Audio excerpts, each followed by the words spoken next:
The following program was paid for by Templar Real Estate. The views and opinions expressed on this program are not necessarily those of the staff and management of WMTR. As always, it is advisable to consult a professional before making a major decision.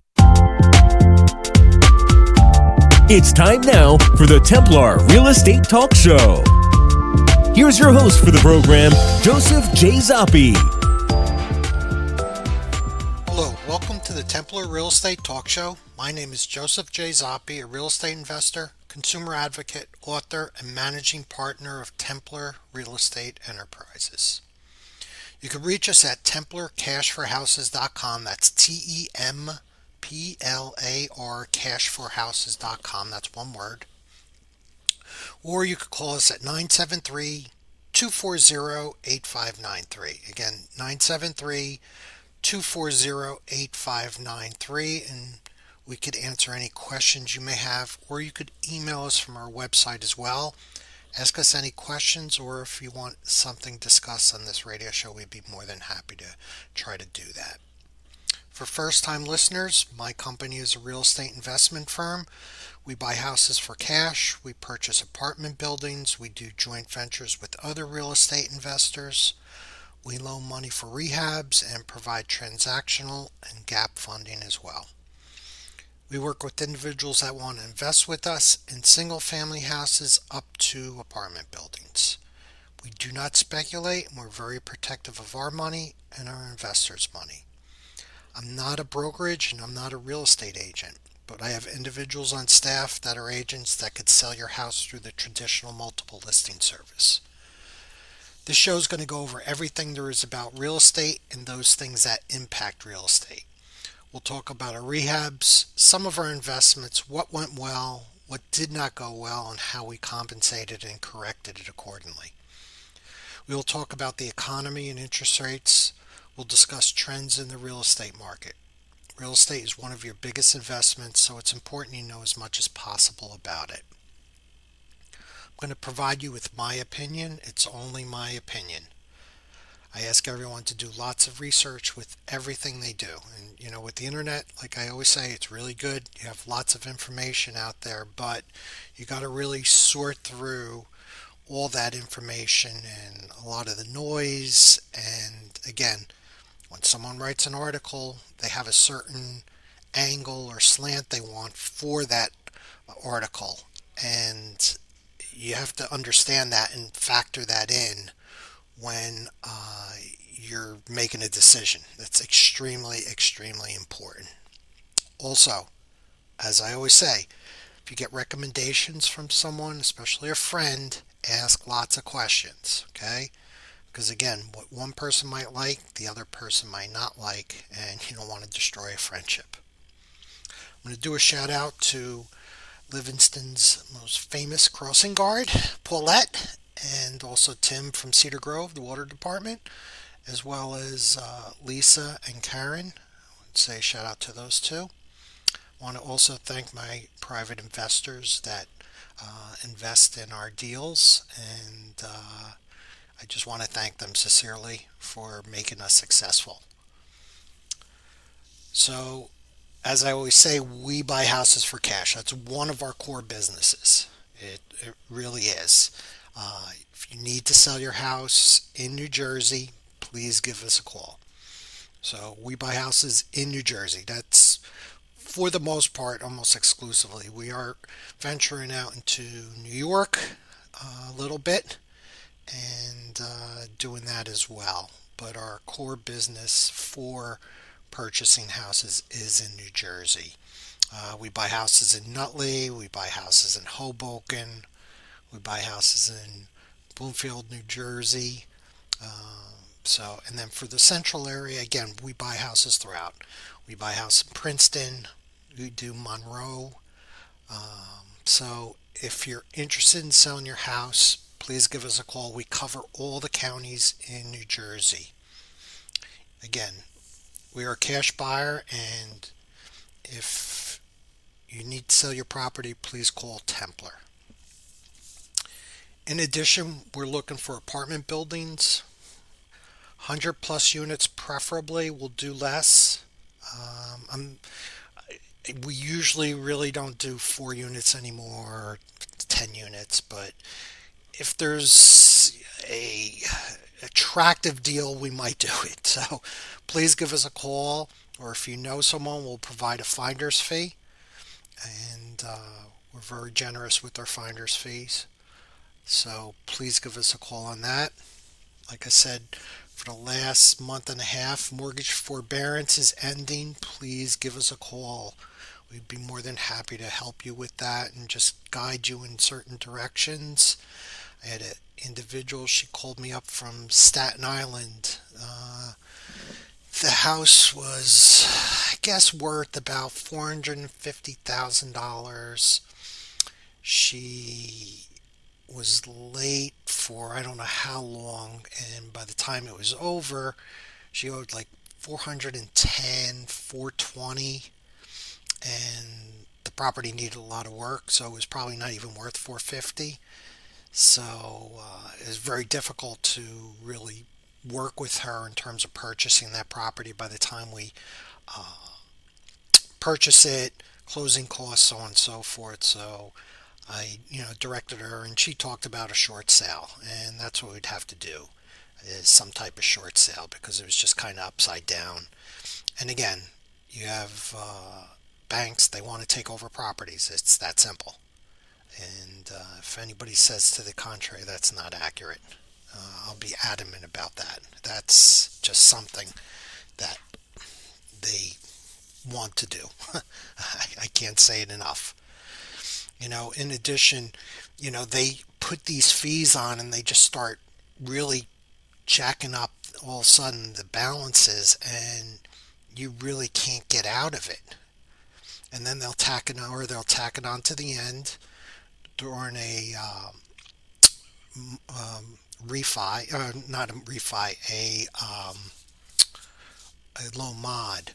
So what they'll do is they'll take all those fees and put it on the back end, and all of a sudden, instead of owing 200, you might owe 250, 275, 300, and all your equity is wiped away. So just be wary of that. It's really a shame, and they won't work with you. They just won't. They say they are by doing a loan mod, but they're not really working with you. Next thing, if you're interested in investing in single family houses and you don't know about it, please give us a call, and we do free seminars on that. And we bring individuals into our office. We sit down at the conference room table, and we'll go through and explain how to evaluate properties.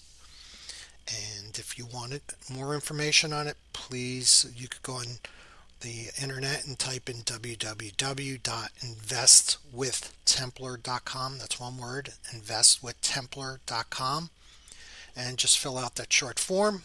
We'll give you a call, and we'll set up a time. That's good. And we could do a Zoom call as well if you want. It's either Zoom or in person. I can't really do it over the phone. It's very, very difficult. But most people Zoom now, so we should be able to do that fine. Remember, one of the biggest things I always push about real estate, it's a hard asset. So it's tangible. It's a lot easier to put a value on it than a company, and trying to determine going forward how it's going to be, and what products are coming out, or even if it's not, if it's just a staple type product like anything from Procter and Gamble or things like that. It's still sometimes hard to put valuations on it, and with real estate it's just so much easier. And you have Zillow, which I'm not a big fan of, but for certain things it's really good. And you could go on there, you could take a look real quick, see what the houses are selling for. Obviously, you don't know if they're apples to apples, but you just get an idea. And it helps in the valuation of properties. And that's what's so good about it. And that's my strong positive for Zillow. Obviously the strong negative is those estimates, because they're all over the place. They're not accurate, and They either inflate someone's perception of what their property is worth, and then all of a sudden it doesn't happen, and then they're upset. So that's my pet peeve. I've always said with Zillow. So we finally, it was about 3 weeks, and I've talked about a couple times the Clifton house, and the woman, she had dementia. It was early signs, and the brother-in-law was taking care of it. So we closed on it. So like I said, it was about 3 weeks, 3.5 weeks, and everything went very smooth. He gave me a call. He was like, "Joe, thanks a lot. I appreciate it." He says it went super smooth, just like you said it would. And he said, thanks a lot for, calming my nerves when I was dealing with my attorney and you were explaining things. So I was happy about that because their attorney was just horrendous. Just horrendous. And, I don't want to go back and forth from one attorney to the other. So I interjected myself basically directly to the seller. And as a result of it, he felt a lot more comfortable and he understood why certain things were in the contract and our position on it. Whereas when you're just going attorney to attorney, you don't understand it. And their attorney it was just painful what they wanted.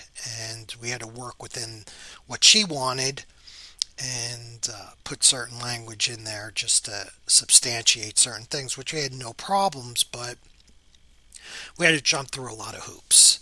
And it was fairly painful compared to other deals we had. I had one a while back as well, and that one was a little painful, but this one was considerably painful with the attorney. But after that, everything was like smooth as silk, as they say. So that's the big thing. Next thing I want to talk about is something that I was talking about last week, and I'll restart the statements I made on that. And it had to do with character and looking at deals, and you might have a good deal, but or an investor will come to you and say, "I got a good deal," and you might say, "Yeah, it is a good deal." But there's two parts of that equation. There's the deal itself, and there's the person that's going to execute it, or the company that's going to execute it. And sometimes that is even more important a lot of times than the deal itself. And it's just that simple.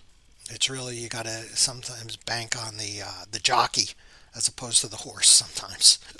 So, a lot of times I don't go to the track much, but once in a while I go to the track and you see certain jockeys always winning. And, you got to start putting one and one together. It's not only the jockey, obviously, or it's not only the horse, it's the jockey too. So that's very important. So the example I was giving you was last week.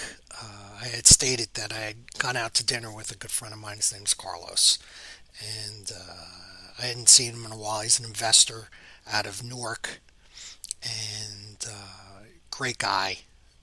And we sat down for a nice dinner. I do a lot of work and negotiation and things like that over a dinner table. That's just what I do. So a lot of the day-to-day operations are during the course of the regular 8 hours during the day, and then the other important things go on afterwards.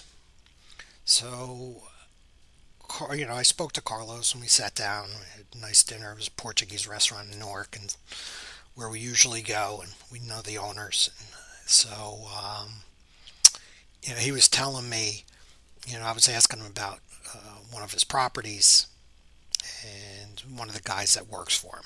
And when he doesn't work for him, he works for me. Great guy, super great guy, dependable, honest, just a great person. And his family's great too. So he said to me, "Joe," he said, he wanted this gentleman, I'm not going to use his name, wanted to eventually get an apartment building and then pass it on to his son. And that's one of the goals that he wanted. And Carlos said, well, I'll help you out. I have an apartment building. I want you to collect the rent from it. You give me X percent, you keep the rest, and then also we'll figure a price for it, and in the future you could buy it at that price. And he said that was fine. So fast forward, I don't know, X amount of months, and he says to me, Joe, he says, oh, there's so many problems over there now. He says, because this gentleman, he was taking a hardline approach with the individuals that were renting. And as a result of it, everything's a mess. They're not paying. Everyone's pissed off. And my buddy Carlos saying, now I got to go in and fix it. He says, I gave him everything. It was working well for all these years. Now it's like all sideways. So, as I said last week, that is a big thing. It's betting on the right person to make sure that they could deliver. And unfortunately, he can't. You know, he's very good at what he's good at. And that's a laborer, and he does concrete work, all that, masonry work, everything. He's excellent with that. But betting on him for the other things, you could forget about it. And it's a shame. And, I was hoping that it would work out for him because he's a great guy. You know, with Carlos, I'm working on a bunch of deals with him. He's got a couple of properties he wants to sell, and I'm looking at him. One is to knock down one of them and build about 11, 12 units straight up for an apartment building. Another one's for 32 units. So we're talking over those things as well as a bunch of other things. But he loves Newark. I love Newark. Just because it's Newark, that doesn't mean there's not opportunities. There's lots of opportunities in Newark, and you just got to know what they are. And throughout Newark, there are certain sections that are better. Like the South Side's a little more crazy, but you could do deals there also. And they command rent, good rent there. So just because you hear of a city and it might be depressed in certain areas or a large portion of it, it really doesn't matter. You have to look at the deals, and you got to look at how quickly things could be turned over, the demand for it, so on and so forth. So I want to talk a little bit more about Carlos and a few other stories I have with this. But again, you have to look at the deal and the location. But again, you have to see how well it turns over, and just because it's in a depressed area doesn't mean it's a bad opportunity. So let me close out this segment. I'll be right back and we'll talk some more. Thanks. Life can be a roller coaster, and sometimes you need to sell your house fast. That's why there's TemplarBuysHouses.com. Maybe you're downsizing, getting a divorce, having health or financial issues. If so, head to TemplarBuysHouses.com. TemplarBuysHouses.com. TemplarBuysHouses.com will buy your house quickly and without hassle. If you've inherited a house that is vacant, contact TemplarBuysHouses.com. Dealing with them is easy and quick. No high-pressure sales tactics, and you won't have to fix up the house. They will buy your house as is. You pick the closing date and when you move out. No commissions and no hassles. Contact TemplarBuysHouses.com. TemplarBuysHouses.com. With an A+ rating from the Better Business Bureau. Call 973-315-7990. That's 973-315-7990. Be sure to listen to the podcast of the Templar Real Estate Talk Show. Find it now at TemplarBuysHouses.com. Hello, welcome back to the Templar Real Estate Talk Show. My name is Joseph J. Zoppi, Managing Partner of Templar Real Estate Enterprises. You could reach us at 973-240-8593. Again, that's 973-240-8593, or TemplarCashForHouses.com. That's TEMPLAR, cashforhouses.com. That's one word. So, another story I had with Carlos, and a few years ago, I had received a phone call, and the gentleman said that he'd like to sell his house for cash to Newark, And, I asked what section. It was the north side, which it's a good, nice, favorable section. And he said, well, my mom passed away, and, I apologized, and, my sincere apology for your loss. And I said, this was like on a Monday. I said, can I come out on Saturday? And he said, no, Saturday's no good because my mom just passed today. And that's the funeral. I said, okay, no problem. I'll call you later on the week after, and we'll schedule a time. He said, fine. Now, like superficially, you might think that she just died that day, and he's already calling. So, I never really sit in judgment with those things because you really don't know what's going on, and you're not walking in his shoes. So, it's not a good idea, and I never like to make assumptions like that. So you don't know if has major financial issues, and when you have a financial burden over your head, that's one of the worst burdens you have. So to be anxious about it and maybe sell it quickly and call, that might be something that he needed to do. So like I said, we never sit in judgment for things like that. It's just not the case. So I followed up with the call, and I was going out one day during the week, and I called Carlos up, and I said, I have a house, north side. I know you love the north side. You interested? So yeah, definitely. And he came with me. It was a 3-family, which is extremely desirable. And we walked through the house. Seemed fine. It needed work, but that's okay. Had a shared driveway. No oil tank or anything, so those were all great things. And the shared driveway was fine. We looked at the city survey and everything else associated with it, so it was fine. And Carl said, yeah, I'll buy it. He said, I'll give you X dollars for it. I said, it was pretty high what he was going to give me. I reduced it because I thought I was taking advantage of him with that. And I said, well, we'll drop it and you give it to me. I'll give it to you for this. He said, fine. And we closed on it, or really he closed on it, and then he gave me the money afterwards, the difference. So a few days later, he calls me up and he says to me, Joe, he says, the lady is still here. And I said, no, the lady's not here. I said, she died. He said, no, Joe, she's here. I said, no, Carlos, I'm telling you, she's dead. He said, no, Joe, you don't understand. She is here. I go, you mean there's a ghost there? He says, absolutely.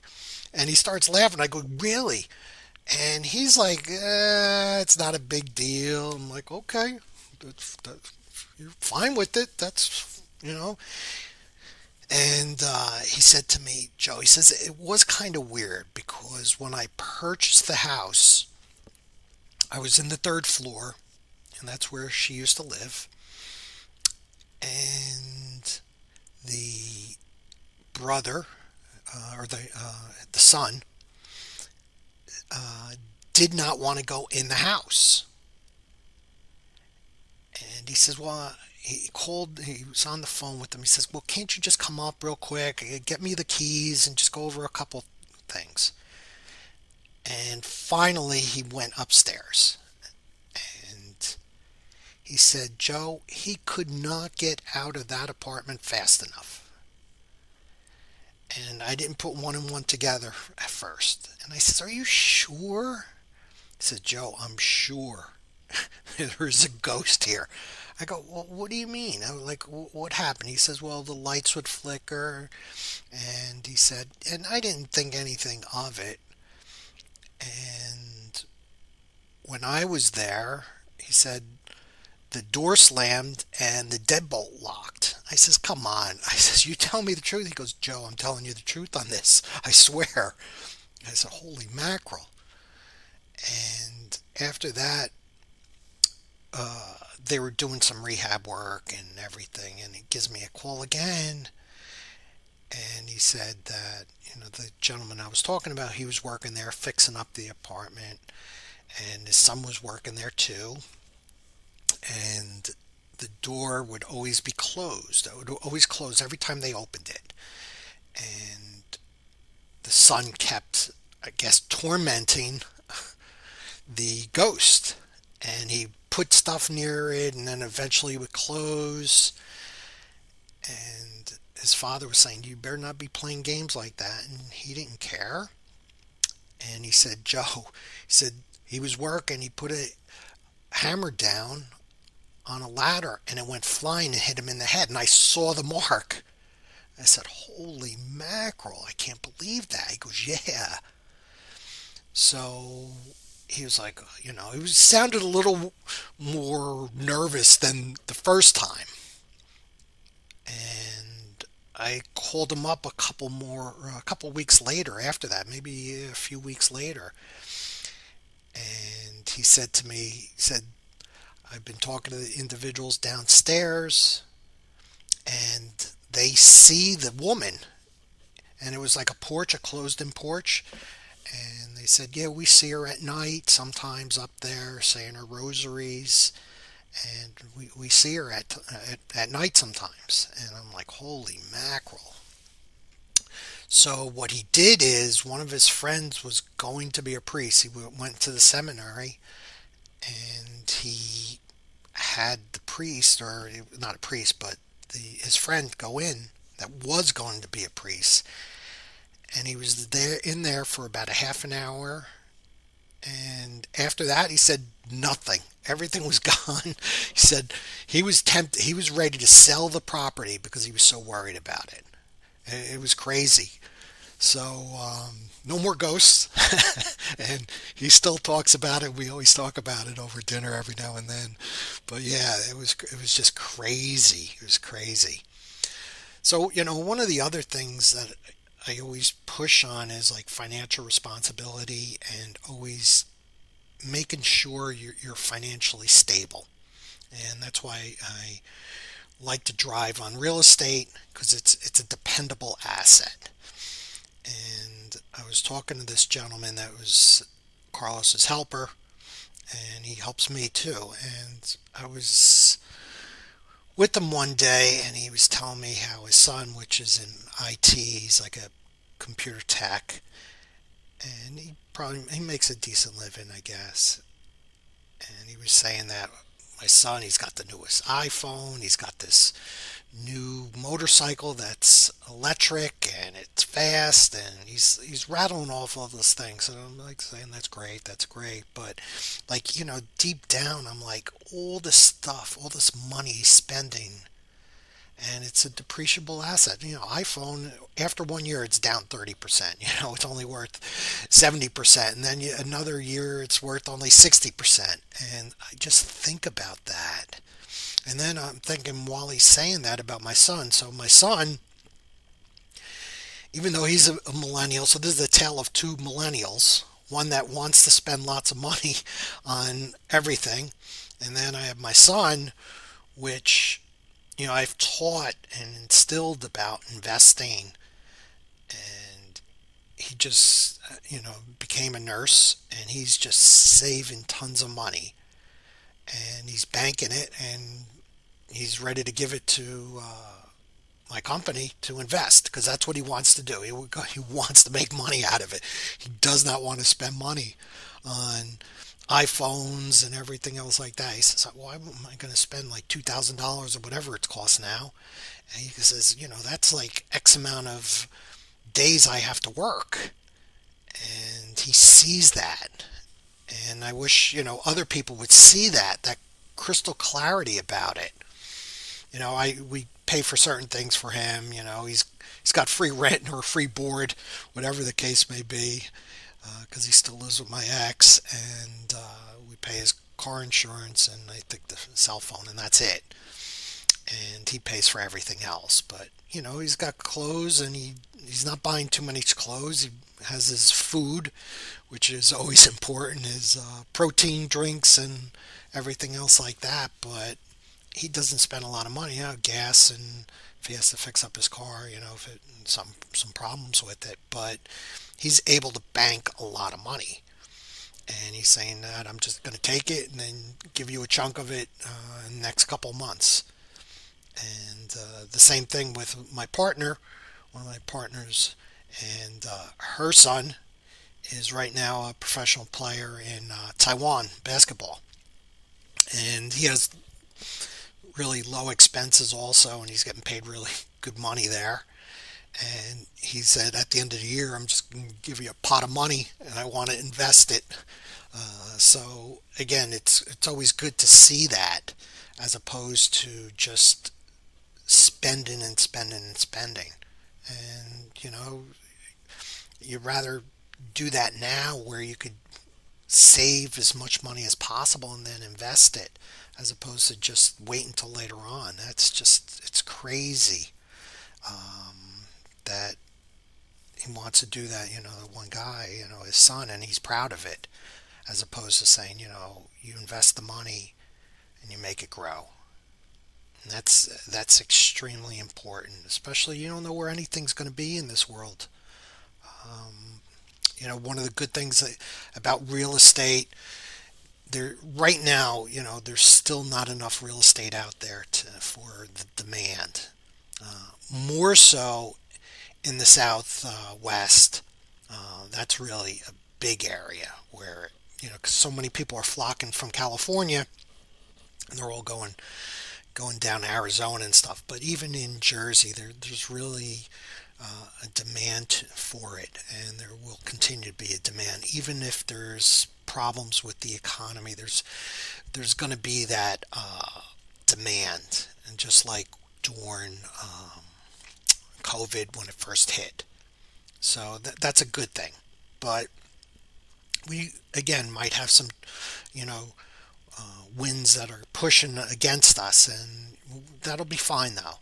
But when we purchase something, we purchase it at a good price, and there's definitely room in there in case we get hit by some unforeseen situation.